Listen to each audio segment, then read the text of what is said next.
Welcome back. Yes, indeed. We've got Comrade Festus Osifo here with us. He is the president of Trade Union Congress. Thank you for coming on today. So it's almost as if from the day one, when this government came into being, Labour were already on their toes after that announcement. And so you had to fold your sleeves. And only last week, about this week, this negotiation about the minimum wage has been going back and forth. Nigerians are wondering, where do we go from here? So where are we now with that negotiation with government? Thank you, Chamberlain. Good evening, Chamberlain, Maukbe, and good evening, Nigerians. The last meeting we held on this was actually 2 days ago. So we had, yesterday actually, we had an engagement with them, and in that engagement, they've offered 60,000 naira as the minimum wage. So we asked them clearly that they should give us a breakdown of how a man, even a single man that is working, probably, we use Abuja, so someone working here, for example, and he lives in Yaya, lives in Lugbe, how will that person get to work? So how much would that person spend on transport? How much will the person spend on food? How much will be the cost on housing? So they should give us a breakdown. Because all the summary that we did, we had a breakdown of what we think will work. Today, Chamberlain, I was listening to Bismarck Rewanding earlier. You knew where we are today. This is one of the most difficult periods we've faced in Nigeria for a very long time. Today, we could see where our headline inflation is today compared to where we were about a year ago. Today, we could see where the food inflation, for example, is. I love the slide when he brought about the food, the cost of food today. The reality, what is the cost of tomatoes? What is the cost of beans? The cost of rice? So these are all the arguments that we place before government in that meeting. We give them the statistics. This is where we are. We can even go to the market. If you don't believe us, let's go to the market and do these findings. And again, which is much more important, is the value of 60,000 naira. Can you equate the value of 60,000 naira today to what 11,000 naira was in 2011 and to what 30,000 naira was in 2019? Clearly is a no. So for us, that 60,000 naira, we rejected it because 60,000 naira is equivalent to $40. And that is a far cry in where we think we should be regarding minimum wage. So is that 60,000 naira, that's supposed to be what, basic you can give to anyone? Everything. So the law that sets minimum wage, if you check the last act of 2019, it said the total money that you earn, so both your allowances, everything will be 60,000 naira. Because during the conversation and during the meeting, federal government did a survey. There was a survey did by the committee, but led by the Minister of Finance. So in that survey, it was clear that some states will not pay minimum wage. And one of those states was actually Anambra State. So when he was confronted, so when they finally came up, they said, no, but that both salary and allowances is what you will add. When we went to the act, what the act was really talking about was your total pay in a month. So it is not basic salary, but the full emolument. Is Anambra paying the 30,000 naira now? No, for us, from what the survey, the findings of the survey, Anambra is one of those states that are not paying minimum wage. But Professor Soludo, the governor of Anambra, disputed that he's paying minimum wage. But from the findings of the data and the survey that was done, it was clearly shown that Anambra State is one of the 5 states or thereabout that are not paying minimum wage as of today. So the conversation then is, there is now that part of, determining what exactly is desirable, what exactly it is that we believe should be sufficient for the least paid worker, but be it in government or the private sector, and the capacity of those who are supposed to pay this money to pay.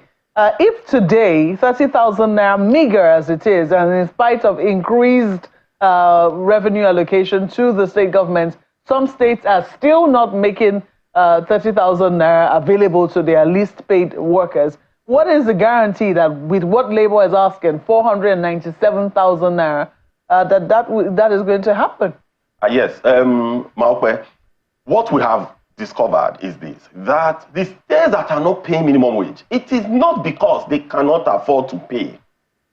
Because you have some states, if you look at FAC allocation, look at internal generated revenue. So imagine a state like Anambra, imagine a hub like Onitsha, imagine a hub like Inewi. So these are states that literally, they should be able to pay. So not that they don't have the resources to pay, but it is the willingness to pay. That is actually the challenge. And just what you have said. Okay, look at the time when President Muhammadu Buhari gave some money to states to pay minimum wage, to pay workers that they were owing. A state like Kogi State, they refused to pay. Few other states refuse to pay. So not that they don't have the resources to pay, but it's actually the willpower to do. Maokwe, if you look at today, look at FAC allocation, just as you have alluded to, it has gone up. So let's assume a state that could not pay, let's say about 2 years ago, today, the FAC allocation has gone up by close to 100%. At the time, they were sharing about 400 to 500 billion naira per month. But today, they share over 1.2 billion naira, over 1.2 trillion naira per month. Yeah. So if you check that, you could see that percentage increment. So why are they not paying? It's just simply because they are not ready to pay. But on the part of labor, we have resolved that when we arrive at this new minimum wage, any state that refuses to comply to that new minimum wage, we are going to shut them down. And we are very serious about this because they have the ability to pay, just that they don't want to pay. How quickly do you think that, you'll be able to arrive at this? Because if you're still at 497,000, which we all know is quite steep, and it's not just government you're asking to pay this, it's also going to be affecting the private sector. It's going to affect the ability of a lot of people in the private sector to pay. You listen to Mr. Rewane, who says that that could also see people losing their jobs if labor is insistent that will be the minimum wage. How quickly do you think that that should come on board, given that we have been at this since last year? Yeah, we actually started. The committee was inaugurated January 30th, but we have lost a lot of time because we actually said we'll complete this before May 1st. But here we are entering June.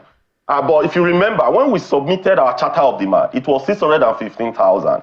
And when I granted interview to your studio, what we said then was that this is a demand. So this is negotiation. As of today, we are in 497,000 naira. Are we going to stay there? That government must pay us 497,000 naira? The answer is a no.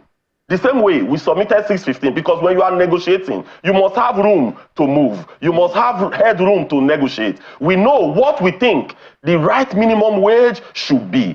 And this, like what I have said, Maokbe, when 18,000 naira was negotiated in 2011, the value of 18,000 naira as at then was about $125.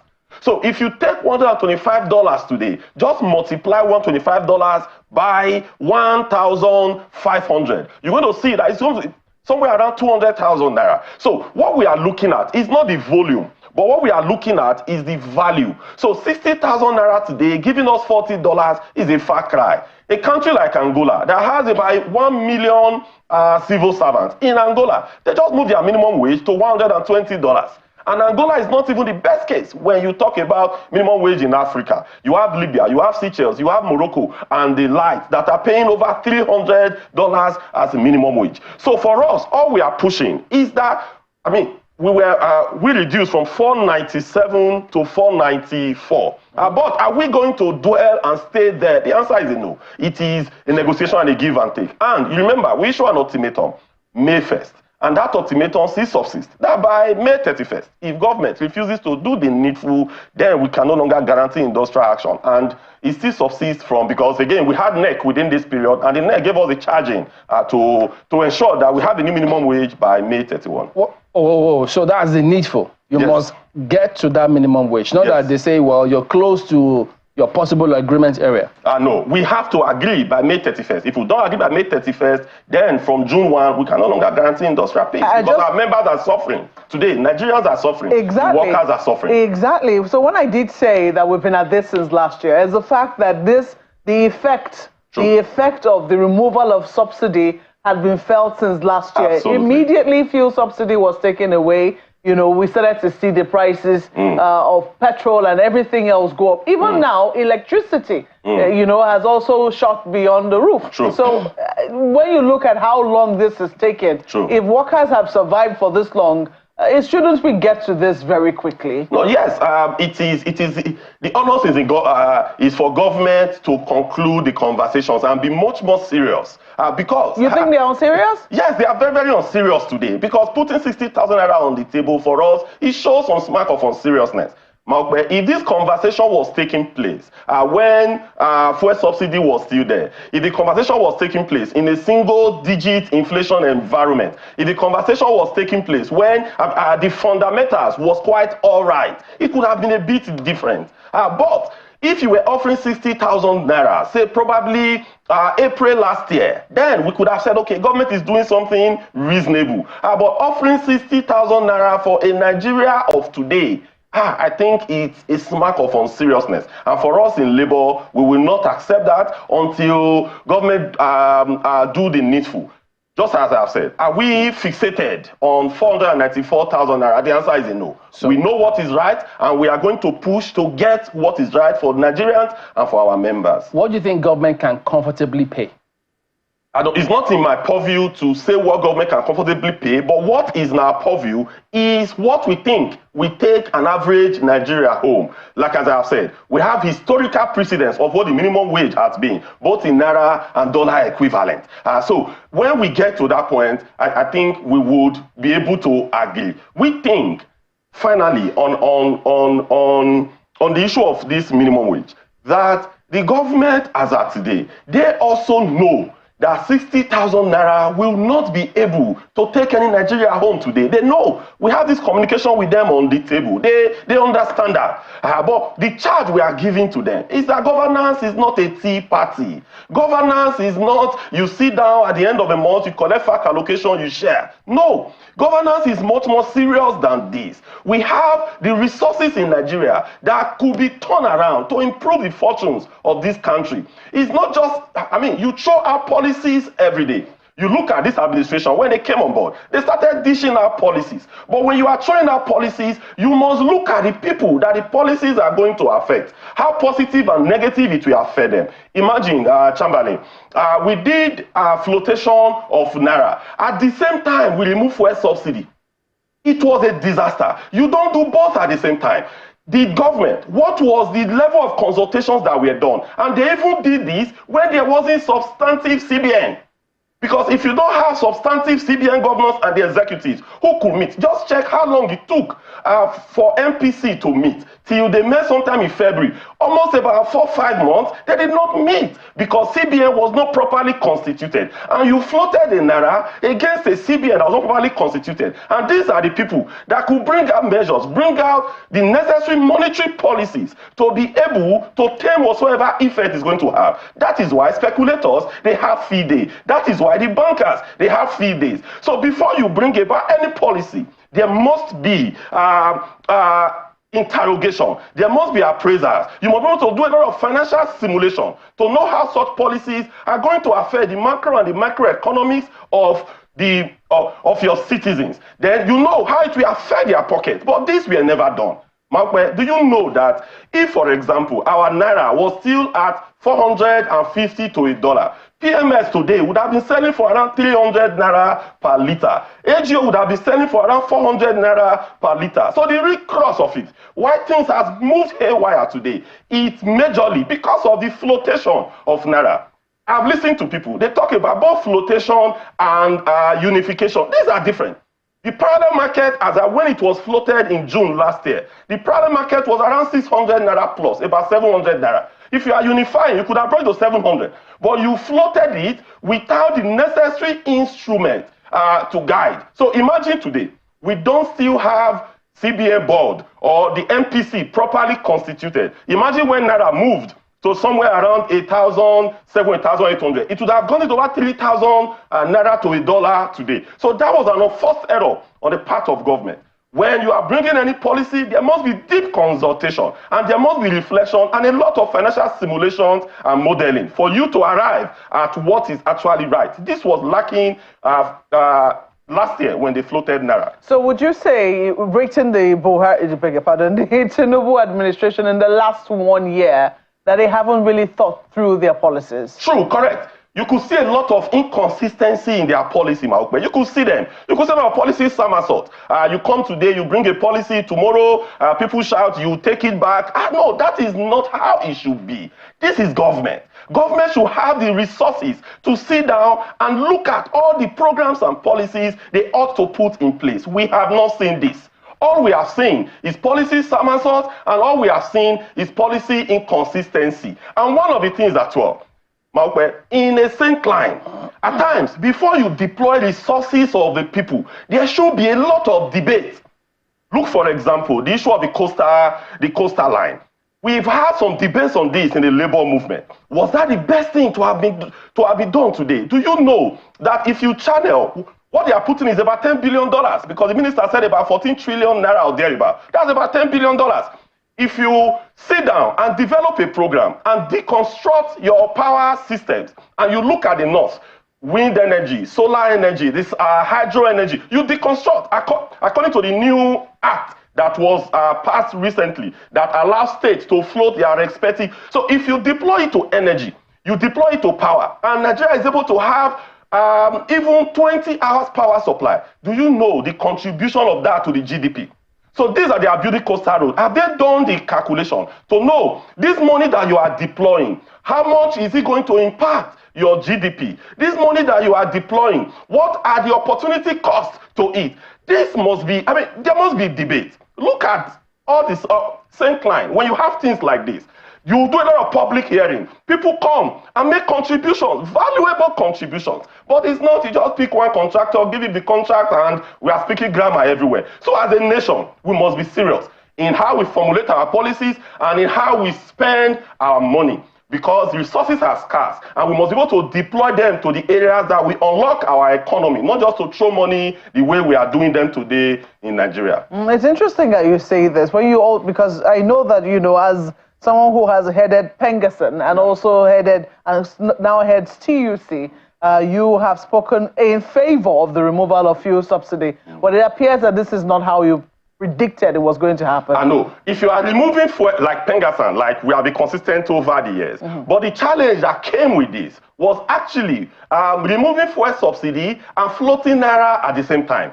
Like what I've said, if you have left naira at 450 for the way it was earlier, then it could have, and you go about deregulating the downstream sector of the oil and gas industry. What would have happened was that PMS would have been standing at about 300 naira.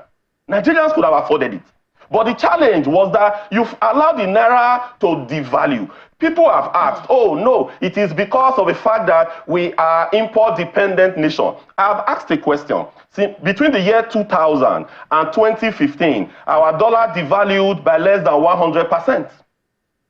This was about 15 years. Devalued by less than 100%. Were we not importing? What has changed? Were we producing everything here in Nigeria? No. It is because there were effective policies to manage this. Then, when Buhari administration came in, the naira devalued by over 100% in 8 years. Then this administration, it has moved by over 200 to 300% within 1 year. So it talks about the management.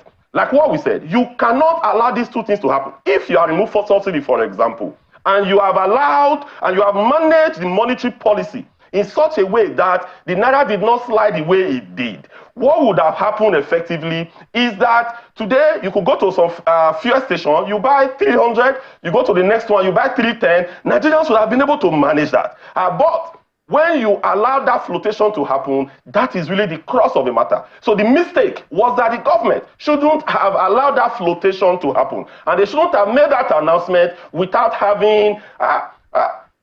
it's just like you are going to war and you don't have military. What is going to happen? That was exactly what happened. You were floating naira and there was no CBA board, there was no MP, there was literally nothing. Emefiele was in jail and there was literally nothing. And that was the root of the problem that we are facing today. Well, we will still have 3 years because the first quarter of the Tinubu administration, I don't know why I keep saying Buhari, said that for too long. But, we have another 3 years. Mr. Rwani, who is also an economist, he admits that we're currently bleeding. He says, but next year looks better. I mean, if you take a look at the long-term projection, it does appear that things would improve. Is it an optimism you share? No, Maupe, I listened to Bismarck Rwani, economic scholar, but a lot of us, we follow this trend as well. So this is the challenge. So next year, you are predicting inflation to be 20%, for example. You know what that is? Currently now, a bag of rice is 80,000 naira. So if you are saying inflation with 20% next year, what you are saying is year on year, right? So we are in May 2023, a bag of rice 80,000 naira. So by May 2024, we are in May 2024. May 2025, a bag of rice would now be 16,000, let's say 20% inflation. It will now be 16,000 naira on top of 80,000 naira. That will give us 96,000 naira. So where we are today is first of all bad. So even when we are looking at next year that inflation will slow down, that inflation is going to be on top of this current reality that we have today. So it is not looking good in any way. I wish to quickly say this. You know, one of the challenges that we have faced, which was also faced in Buhari government, you see, when people that is not in government is trying to tell government the truth, most of those, the ministers and those serving the government, they will quickly come in defense.